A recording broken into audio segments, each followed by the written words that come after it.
मैं आया, कैमरा उठाया, ट्राइपॉड लगाया और वीडियो शुरू कर दी। और मैं आपको एक और चीज बताता हूं कि अगर आप इस वीडियो को एंड तक वॉच करते हो, बिलीव कर लो कि आप कभी यूट्यूब को 6 महीने तक नहीं छोड़ोगे। 6 महीने तक के छोड़ोगे ही नहीं, ठीक है। और अगर आप इन गुरु को नहीं समझते हो, ये तभी होगा। चलिए करते हैं आज की इस वीडियो को स्टार्ट। बहुत कुछ सुनने वाले हो आज की इस वीडियो में, बहुत कुछ सीखने भी वाले हो, ठीक है। सबसे पहली चीज, मेरी वीडियो का टाइटल ये है कि आखिर क्यों 90% क्रिएटर 6 महीने के अंदर ही यूट्यूब को छोड़ देते हैं। इसका बहुत बड़ा रीजन है। वो रीजन बहुत, एक रीजन नहीं है, 2 रीजन नहीं है, 3 रीजन नहीं है, बहुत सारे रीजन। वो बताता हूं एक एक करके। सबसे पहले, एक बंदा चैनल बनाता है, कोई सी कैटेगरी का भी व्लॉग बनाता है भाई वो, ठीक है। अब वो उसने आज चैनल शुरू किया, उसके बाद किसी और बंदे ने चैनल शुरू किया, हो सकता है कि जो उसके बाद वाला बंदा था वो चल गई उसकी वीडियो, ठीक है। अब वो अपने साथ उस बंदे को कंपेयर करना शुरू कर देता है। उसको व्यूज ज्यादा आते होते हैं, ठीक है, होता है ना यूट्यूब के ऊपर ऐसा। और वो अपने साथ कंपेयर करना शुरू कर देता है। कभी भी अगर आप यूट्यूब के ऊपर आते हो, कभी भी अपने साथ किसी को कंपेयर मत करो। अगर आप कंपेयर करोगे ना तो आप डिमोटिवेट हो जाओगे। और जब डिमोटिवेट होना है तो फिर यूट्यूब के ऊपर आप काम कर ही नहीं सकते। आप कहोगे भाई मेरे से बाद आया बंदा और देखो व्यूज आ रहा है, मुझे आ नहीं रहा। जरूर मैं कोई ना कोई गलती जरूर कर रहा हूं, कोई ना कोई गलती जरूर कर रहा हूं, ये चीज आप कहोगे। और मैं हाथ जोड़ के विनती करता हूं, कंपेयर कभी मत करना, क्योंकि ये गलती मैंने भी की थी। मैं अपने साथ, मतलब जो दूसरे क्रिएटर थे उनको कॉपी करता था, कंपेयर करता था, सॉरी, हाँ कंपेयर करता था भाई, हाँ इनको इतने व्यूज आ रहे हैं, मुझे क्यों नहीं आ रहे, कोई ना कोई गलती थी। लेकिन होता ऐसा नहीं है। बेसिकली जो सक्सेस जिनको जल्दी मिलती है वो 100 में से 1% ही होते हैं। और आप उसी को देख रहे होते हो जो 1% में कामयाब हो चुका होता है। तो हाथ जोड़ के बेनती करता हूं, ऐसी गलती मत करना कभी भी। आप कंपेयर मत करना अपनी नीच में, या कोई सी भी मीच हो, कोई से भी बंदा हो, ये ना कहना भाई उसको व्यूज आ रहे, कभी नहीं कंपेयर करना। ये पहली गलती होती है। दूसरी गलती जरा सुन लेना, हर बंदा जब अपनी वीडियोस डालता है, पहली वीडियोस डालता है, दूसरी डालता है, तीसरी डालता है, 1 महीने तक डालता रहता है। और जो न्यू क्रिएटर होते हैं ना, उनकी जो उम्मीद होती है, एक्सपेक्टेशन होते हैं, वो सबसे ज्यादा होते हैं। वो सोचते रहते हैं 6 महीने काम करेंगे, 6 महीने के बाद पैसा आना शुरू। बल्कि ऐसा होता नहीं है, आपको पता ही होगा ऐसा नहीं होता। अगर आप काम करते हो, अगर आप क्रिएटर हो, आपको पता होगा कि ऐसा नहीं होता। YouTube is a very long term game. यहां पे वही मतलब जीतता है आखिर में जो आखिर तक टिपका रहता है, और जो नहीं रहता तो वो ग्रो नहीं कर पाता। इट ऑल्सो आपको करना ही है कि आपको हमारी अपनी जो उम्मीद है ना वो कम से कम ही रखनी है। आपको ये कहना है भाई 5 साल तक मैंने कंटेंट अपलोड करना है, चाहे मुझे सिर्फ 1 व्यूज ही क्यों ना आए, 1 व्यू ही मुझे क्यों ना आए, मुझे 5 साल तक सिर्फ कंटेंट ही अपलोड करना है, तभी आप सर्वाइव कर पाओगे। और ये बात मैं कोई हवा में नहीं बोल रहा, ये रियलिटी है भाई, ये 100% रियलिटी है। फास्ट ग्रोथ मिलती नहीं है किसी को भी, 1-2% को मिलती है। लेकिन आप उनको देखने लग जाते हो, आपकी एक्सपेक्टेशन, जो आपकी उम्मीद होती है वो बहुत ज्यादा होती है। और जब व्यूज नहीं आते, जब वॉच टाइम नहीं आता, जब सब्सक्राइबर नहीं आते, तो आप यूट्यूब को ही छोड़ देते हो। तो आपको उम्मीद नहीं लगानी है, 5 साल तक सिर्फ कंटेंट ही अपलोड करना है। ये बात आप खास ख्याल में रखना। ये होती है दूसरी मिस्टेक जिसकी पता से 90% यूट्यूब चैनल 60 डेज, सॉरी कितने डेज के अंदर बात की थी, 6 महीने के अंदर ही छोड़ देते हैं, ठीक है। अब तीसरी गलती सुनना, ये बहुत मेजर गलती है, ठीक है। और ये हर क्रिएटर को पता नहीं होती, मैं आपको ये भी बता देता हूं। वो ये होती है सही ऑडियंस को टारगेट ना करना। जी हाँ, सही ऑडियंस को टारगेट ना करना। बहुत सारे लोग ऐसा करते हैं, कंटेंट तो वो अपलोड करते रहते हैं, लेकिन उनकी ऑडियंस जो होती है वो सही नहीं होती। यूट्यूब एल्गोरिथम उनके कंटेंट को समझ नहीं पाता। अब इसका रीजन यही होता है, इसका रीजन होती है आपकी नीच। आपकी जो नीच होती है, आप अलग अलग चीज में मतलब वीडियोस बनाते रहते हो। कभी टेक की बना दी, कभी कुकिंग की बना दी, कभी किसी और कैटेगरी की बना दी। इस तरह यूट्यूब का एल्गोरिथम आपकी एक जो टारगेटिंग ऑडियंस है उसको समझ नहीं पाता, जिसकी वजह से यूट्यूब के ऊपर आपकी ग्रोथ नहीं होती और आपको व्यूज, सब्सक्राइबर नहीं मिलते। याद रखना, इस चीज को आप मिस ना करना, ठीक है। आपने अपनी एक ही नीच के ऊपर काम करना है, एक ही नीच को फिक्स करके रखना। हाँ भाई, मुझे इसी के मतलब इर्द गिर्द ही घूमना है, इसके बाहर मुझे जाना ही नहीं है। ये आप खास ख्याल रख लेना इस चीज का, ठीक है। टारगेटिंग ऑडियंस एकदम फोकस रखो एक ही नीच पे, चाहे कोई सी भी नीच हो, उसी नीच के ऊपर टपक जाओ। छोड़ना नहीं है जब तक उसमें आप ग्रो ना हो जाओ। ये तीसरी गलती है। अगर आप इसको नहीं करते तो ये 3 गलती आपकी सुधर गई। अब चौथी पे आते हैं जरा, ठीक है। चौथी गलती क्या भाई, व्यूज पर फोकस करना, वैल्यू पर नहीं। ऐसा ही है। आप लोग क्या करते हैं, अगर आपका कोई एजुकेशनल कंटेंट है, आपका कोई सा भी कंटेंट है, इंटरटेनमेंट का कंटेंट है, भाई वीडियो को ध्यान से देखना और एक एक बात को समझना। यूट्यूब के ऊपर इतनी लॉन्ग वीडियो आपको कहीं नहीं मिलेगी। बहुत सारे लोग न्यू क्रिएटर्स जब यूट्यूब के ऊपर आते हैं तो वो व्यूज पे फोकस करते हैं। जी हाँ, व्यूज पे फोकस करते हैं, ना कि वैल्यू पे। और आपको पता है, लोग वैल्यू, अगर आप जब तक वैल्यू नहीं दोगे ना तब तक लोग आपको देखेंगे नहीं। तो आपको किस चीज के ऊपर फोकस करना, स्टार्टिंग में एक न्यू क्रिएटर को वैल्यू देनी है, तब लोग उसको खुद बहुत उसको लोग देखना शुरू कर देंगे। सिंपल सी बात है, आपको लोगों को वैल्यू देनी है। चाहे आप एंटरटेनमेंट देकर मतलब उनको हंसा कर दें, ये भी एक वैल्यू है। आप उनको कोई चीज सिखा रहे हैं, ये भी एक वैल्यू है। आपको कैसे भी करके लोगों को वैल्यू देनी है। अब वो डिपेंड करता है आपकी नीच के।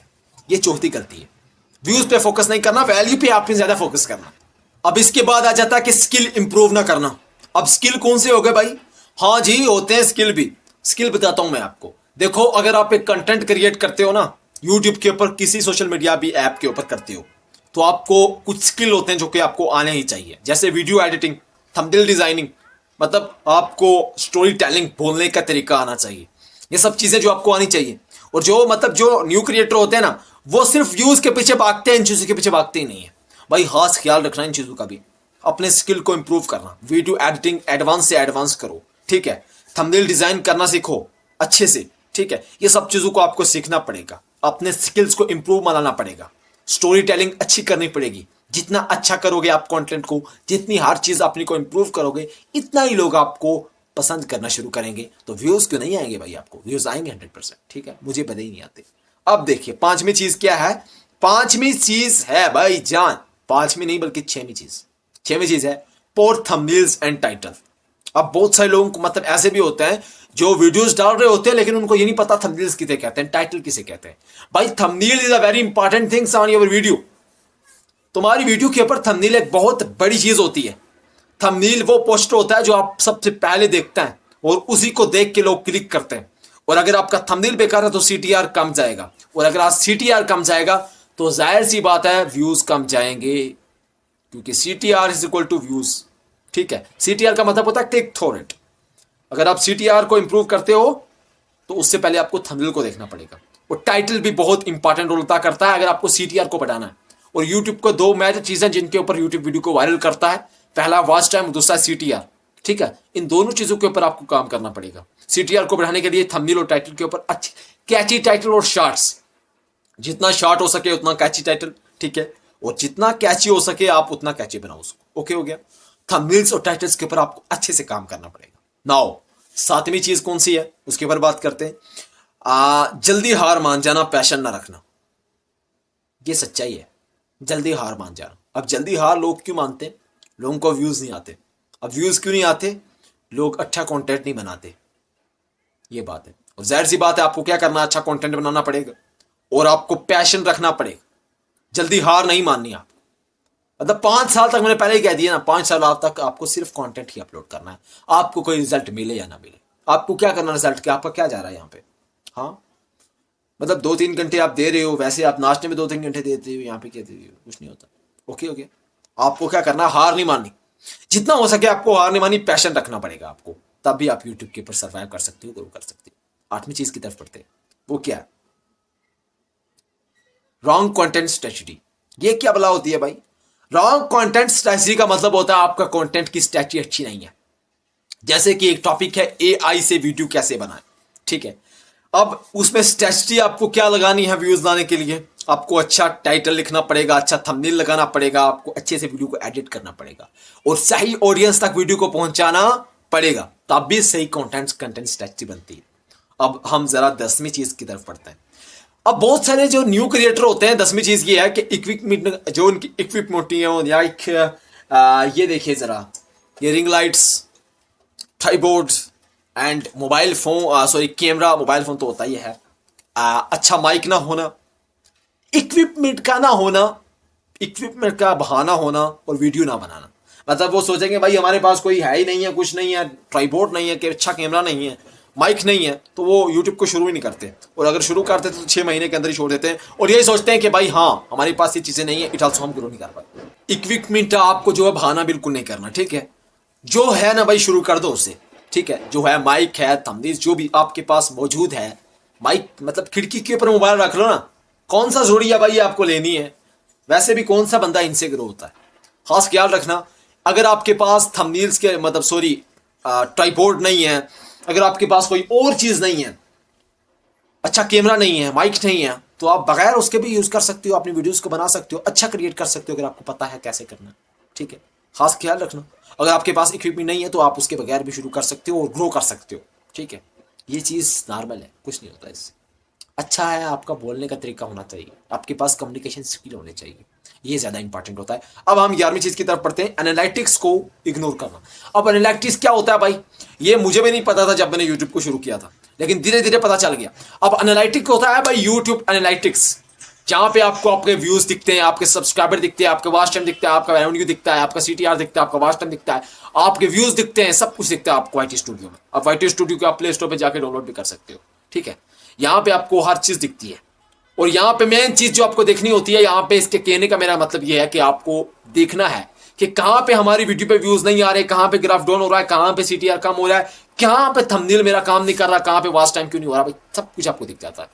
ये चीज आपको देखनी पड़ेगी। ठीक है, आपको देखना पड़ेगा, एनालिटिक्स को इग्नोर नहीं करना, आपको देखना कि आपकी वीडियो के ऊपर व्यूज क्यों नहीं आ रहे, सीटीआर कितना जा रहा है, अगर कम जा रहा है तो आपको कैसे इंप्रूव करना है। एक और चीज, एनालिटिक्स में आपको सिर्फ दो चीजें मेन देखनी होती हैं, वो है CTR and watch time, average video duration जिसे कहते हैं। इसका आपने खास ख्याल रखना होता है। वैसे अगर देखा जाए उसमें आप कंटेंट क्रिएशन की जर्नी में इसको यूज कर सकते हैं, बट अगर आप नहीं करते तो फिर भी आपकी चॉइस है। ठीक है, एक चीज और मैं आपको बताता हूं, यहाँ पे मैंने एक और चीज लिखी थी यार, नोट्स में लिखी है अभी सब चीजें। ठीक है, और याद रखना जो वॉच टाइम होता है ना, watch time that is very important things, इसका अपने खास ख्याल से इसको देखना है। और वॉच टाइम की वजह से आपकी वीडियो जो है वो वायरल होती है। ठीक है, यूट्यूब पुश करता है इसको। नेक्स्ट जो चीज है, कंपटीशन से डर जाना। भाई कंपटीशन ज्यादा है, क्राउड ज्यादा है यूट्यूब पे, सोशल मीडिया पे, आना ही ना, या 6 महीने के अंदर छोड़ देना, ये भी एक बहुत बड़ी दिक्कत है। कंपटीशन कंपटीशन कुछ नहीं अगर आपके पास यूनिकनेस है, कंपटीशन कुछ नहीं अगर आपके पास स्ट्रेटजी है, कंपटीशन कुछ नहीं है अगर आप कंटेंट क्वालिटी वाला बनाते हो, कंटेंट क्वालिटी वाला होना चाहिए। कंपटीशन बिल्कुल कुछ नहीं है अगर आपका कंटेंट में वैल्यू है, कंपटीशन जीरो। उस बंदे के लिए कंपटीशन हीरो है कि जो बंदा नहीं जानता कि भाई क्या होता है थंबनेल्स, क्या होती है स्ट्रेटजी, मतलब वो कंपटीशन में फंस जाता है। ठीक है, आगे है कि नेगेटिव कमेंट से डर जाना। जब आप यूट्यूब शुरू करते हो, मुझे देख लो, मेरी वीडियोस के ऊपर 20% जो भी कमेंट होते हैं, वैसे तो होते ही नहीं है, एक दो बंदे कमेंट करते हैं, लेकिन पहले जब कमेंट आते थे मेरे को तो 50% कमेंट मेरे नेगेटिव थे। पागल, ये क्या कर रहा है, झूठ बोल रहा है, खुद ग्रो नहीं हुआ, हमें ये बता रहा है। भाई नेगेटिव कमेंट से आपको डरना नहीं है, उनका डट के सामना करना है आपको, तभी आप यूट्यूब के ऊपर ग्रो करेंगे। ठीक है, नेगेटिव कमेंट्स आते रहते हैं, कुछ भी हो जाए, नेगेटिव कमेंट्स से आपको डरना बिल्कुल नहीं है। ओके, नेगेटिव आते हैं कभी, मतलब वही लोग जो आपको नेगेटिव कमेंट करते हैं, कुछ देर के बाद आपको सही कमेंट करना शुरू हो जाते हैं जब आप ग्रो कर जाते हो। इस चीज का खास ख्याल रखना, नेगेटिव कमेंट से डरना नहीं है बिल्कुल भी, ये हर न्यू यूट्यूबर्स के साथ होता ही है। अब इसके बाद आता है over upload and under upload. ये क्या बोला है, वैसे हम इंग्लिश कम जानते हैं ना। देखिए, ओवर अप, दो प्रकार के लोग होते हैं यूट्यूब के ऊपर या सोशल मीडिया के ऊपर। एक प्रकार के वो लोग होते हैं जो एक दिन में 10 वीडियो अपलोड कर देंगे, और दूसरी प्रकार के वो लोग होते हैं जो मतलब एक महीने में एक वीडियो अपलोड करते हैं। और ना ही आपको ओवर अपलोड बनना है और ना ही आपको अंडर अपलोड बनना है, आपको बनना है मीडियम। आपको अपने शेड्यूल के हिसाब से वीडियो को पोस्ट करना है। ओके, जैसे भी आपका शेड्यूल है, एक दिन में एक ही करें तो बेस्ट है। एक दिन में 4-5 वीडियो अपलोड करना बकवास है, बिल्कुल भी ठीक है। हाँ, न्यूज चैनल जो होते हैं वो अगर आप इस चीज को कवर कर लेते हैं, दैट्स डिफरेंट, लेकिन अगर आप एक प्रोफेशनल क्रिएटर हैं तो ये नहीं हो सकता। ठीक है, आपको क्या करना है कि एक दिन में एक ही वीडियो अपलोड करनी है। बाकी अगर आप हफ्ते में एक करते हैं तो बेस्ट है, महीने में एक थोड़ा सा गड़बड़ी कर सकती है क्योंकि यूट्यूब के एल्गोरिथम को पता नहीं चलता, लेकिन अगर आप शॉर्ट्स भी चलते हैं तो चल सकता है। ठीक है, नाउ आगे आता है कॉपिंग others instead of being unique. क्या चीज है ये? अब यहां पे जो चीज ये कह रहा मैं, 15वीं चीज ये है कि लोग क्या करते हैं, कंटेंट कॉपी हर बंदा कर लेता है। जैसे कि बहुत बड़ी बड़ी मतलब जो शो चल रहे हैं, बिग बॉस जो है ना शो, आप देखते हो, आपको पता होगा, बिग बॉस जो शो है बेसिकली ये कॉपी है, ये भी किसी की कॉपी था। मैं आपको बताऊंगा नहीं, लेकिन क्या पता कॉपी स्ट्राइक का खतरा ना हो, लेकिन हाँ कॉपी था इसके भी। ठीक है, और हर बंदा कॉपी करता है, लेकिन कुछ ना कुछ आपको यूनिकनेस देनी पड़ेगी। मेरा 15वां पॉइंट ये है। ठीक है, आप कंटेंट बनाओ अपना, लेकिन दूसरी की कॉपी करोगे ना, अगर पूरी कॉपी करते हो बगैर अपनी यूनिकनेस के, तो आप कभी ग्रो नहीं कर पाओगे। ये रियलिटी है, 100% रियलिटी है। ये जो 15 चीजें मैंने आपको बताई है ना, ये मोस्ट इंपॉर्टेंट चीजें। अब इसके बाहर कुछ नहीं रखा। यहां पे मैंने आपको टेक्निकल भी बता दिया, आपको थंबनेल का बता दिया, आपको स्टोरी टेलिंग का बता दिया, आपको व्यूज का बता दिया, आपको एनालिटिक्स का बता दिया, अब कंपटीशन का भी बता दिया। भाई बहुत सारी चीजें कवर की हैं। इतना मतलब वो डीप में आपको कोई जाके नहीं बताता, ठीक है। और अगर आप ये चाहते हैं कि यूट्यूब के ऊपर ग्रो हूं, दो चीजें आपको करनी पड़ेंगी। एक तो ये जो आपको गलत ज्ञान देते हैं ना, मैं नाम दोबारा नहीं लूंगा यार, क्या करूं भाई नाम लेके, तो इनसे बच के रहें, थोड़ा अलग करने की कोशिश करें कुछ। एंड उसके बाद जो चीज़ है, ये 15 चीज़ जो मैंने आपको बताई है, ये आपके पास होनी चाहिए, बहुत इंपॉर्टेंट है, ठीक है। और यूनिकनेस की बात की मैंने यहाँ पे मैंने अपलोडिंग की बात की, यहाँ पे मैंने नेगेटिव कमेंट्स की बात की, यहाँ पे मैंने कंपटीशन की बात की, यहाँ पे मैंने एनालिटिक्स की बात की, यहाँ पे मैंने रॉन्ग कंटेंट स्ट्रेटजी की बात की, यहाँ पे मैंने कंसिस्टेंसी की भी बात की, ठीक है। एंड उसके बाद जल्दी हार मान जाना, पैशन की बात की भी, और स्किल इंप्रूव करना, स्टोरी टेलिंग, वीडियो एडिटिंग, बहुत सारी चीज़ें इसमें और भी आ जाती हैं। व्यूज़ पर फोकस करना, वैल्यू पर ना करना, इसकी बात की। सही ऑडियंस को टारगेट ना करना, इसकी बात की। फास्ट ग्रोथ एक्सेप्ट करना, इसकी बात की। एंड उसके बाद मैंने बात की कंपेयर, मतलब एक बंदा दूसरे से कंपेयर मत करो, ठीक है। एक कंपेयरिंग से काम नहीं चलता। कंटेंट आपका अच्छा होना चाहिए, वही आपका गार्ड होता है, सब कुछ वही होता है। और यही चीज़ें हैं जो आपको यूट्यूब के ऊपर एक सक्सेसफुल क्रिएटर बनाती है। मिलते हैं फिर नेक्स्ट वीडियो में, तब तक के लिए गुड बाय। लाइक कर देना, चैनल को सब्सक्राइब कर देना। हम भी छोटे मोटे क्रिएटर हैं। बाय बाय, ठीक है, मिलते हैं।